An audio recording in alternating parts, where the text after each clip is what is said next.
everyone, and welcome to Understanding the Self. And for today, we're going to talk about anthropological self. But first, I'd like to introduce myself. I'm Brian Lee Celeste, a faculty member of the Department of Behavioral Sciences, College of Arts and Sciences here at Central Mindanao University, the academic paradise of the South. In the previous discussion, we have been talking about philosophical self, sociological self, as well as psychological self. But for today, we are going to unpack how and why the self is considered as anthropological self. So to begin this particular discussion, let me go to what Kelroy Olster said. We are each a product of biological endowments, culture and personal history. Culture, ideology, and cultural events, along with transmitted cultural practices, influences each of us. We are each the product of our collective interchanges.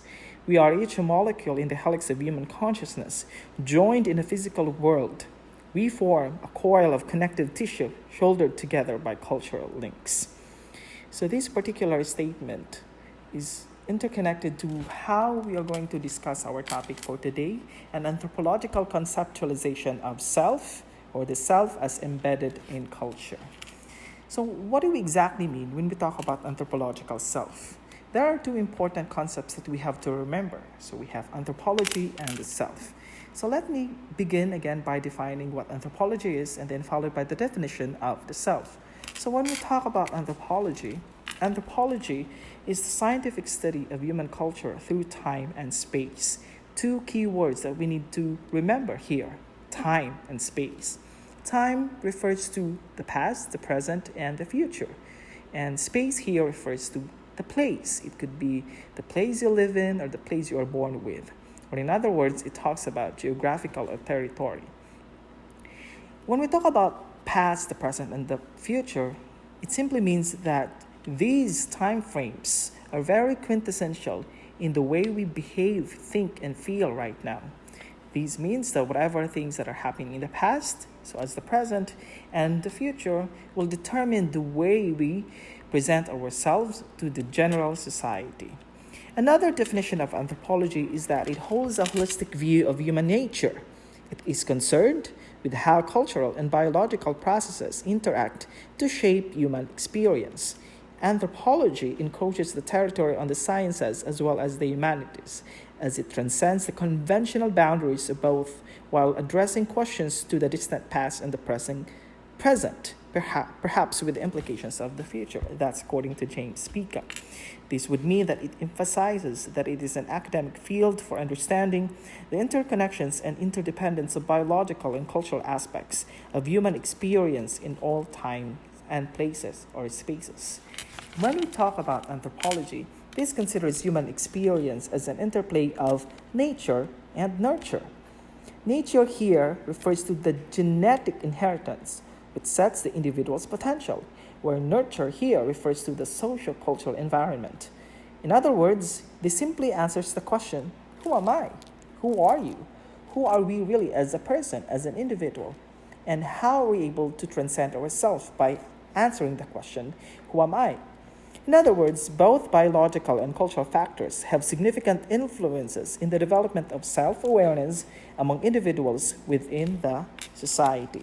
But that can only be done through the process of socialization or enculturation in anthropology. And as we go through the process of interacting ourselves, we learn different ways to behave, think, feel, and present ourselves in the different settings that we are ought to. Accordingly, the cultural construction of the self and identity is that it is always embedded in culture. Anthropologist E.B. Tylor said that culture is a complex whole that includes knowledge, beliefs, arts, morals, law, customs, traditions, and any other capabilities or habits acquired by man as members of society.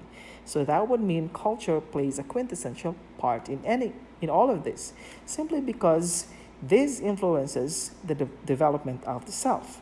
Anthropologists have emphasized that culture is not behavior itself, but the shared understandings that guide behavior and are expressed in behavior. Culture, too, provides patterns or ways of life, and the ways that we are referring to refers to traditions, events, culture, or beliefs, any other things that has got to do with patterns of development. It could be, for example, your music, your taste of music could influence the way you perceive the world, your taste of art, and at the same time, the surroundings play a significant part in molding yourself. Culture is diverse, so as identity and self. And this goes to show that the self and identity may have different meanings in different cultures. So let us take a look at how Clifford Geertz defined the self as embedded in culture. So we have culture as a system of inherited conceptions expressed in symbolic forms by means of which men communicate, perpetuate, and develop their knowledge about their attitudes towards life. Humans are considered as cultural animals as they create the meanings of objects, persons, behaviors, emotions, and events, and then behave in accordance to those meanings they assumed as true. And because of our exposure to culture, we learn definitely that the definitions of things are subjective because of our own personal experiences. Clifford Geertz has two important ideas in an attempt to illustrate the image of man. First, culture should not be perceived as only complexes of concrete behavior patterns, customs, usages, traditions, habit clusters, as has by and large been the case up to now, but as a set of control mechanisms, plans, recipes, rules, instructions for governing behavior. Another one is that man is precisely the animal most desperately dependent upon such extragenetic, outside the skin control mechanisms such as cultural programs or for ordering his behavior. This brings us to one of the most important presentation of the self is our ethnic identity. And when we talk about ethnic identity, what do we exactly mean by this? Ethnic identity is the sameness of the self with others, that is, to consciousness sharing certain characteristics, example, language, culture within a group. This identity makes a human being a person and an acting individual.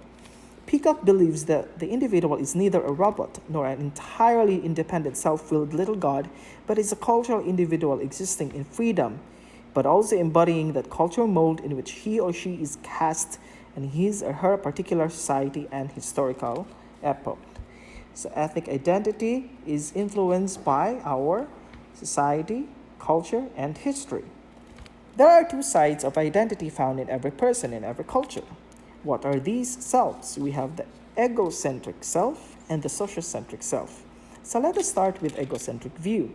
In this particular view, the self is viewed as autonomous and distinct individual. This defines its person as a replica of all humanity but capable of acting independently from others. It also means that each person is seen as a separate entity with characteristics which reside within an individual. From the term itself, ego, individualistic view of the self, that without regard of feelings or desires of others, it is centered on the self. Whereas the second one is sociocentrism. Sociocentrism is the self is viewed as contingent on a situation or social setting, a view of the self that is context independent. There is no intrinsic self that can possess enduring qualities. It focuses on one's own social group or socially oriented. For anthropologist Christie, for example, the Japanese possess a sociocentric view of the self. In their dependence between the person and the group is more valued than independence. So as in the Philippines, Filipinos are known to be collective because of our concept of pakikisama, whereas Chinese-American anthropologist Francis Chu attributes a sociocentric view of the self to the Chinese.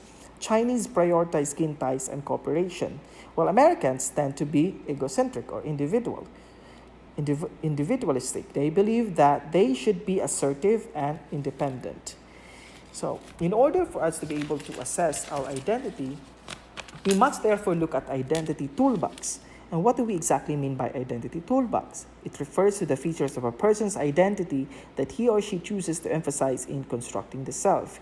It goes to show that we all have the capability to choose different experiences in molding our social self.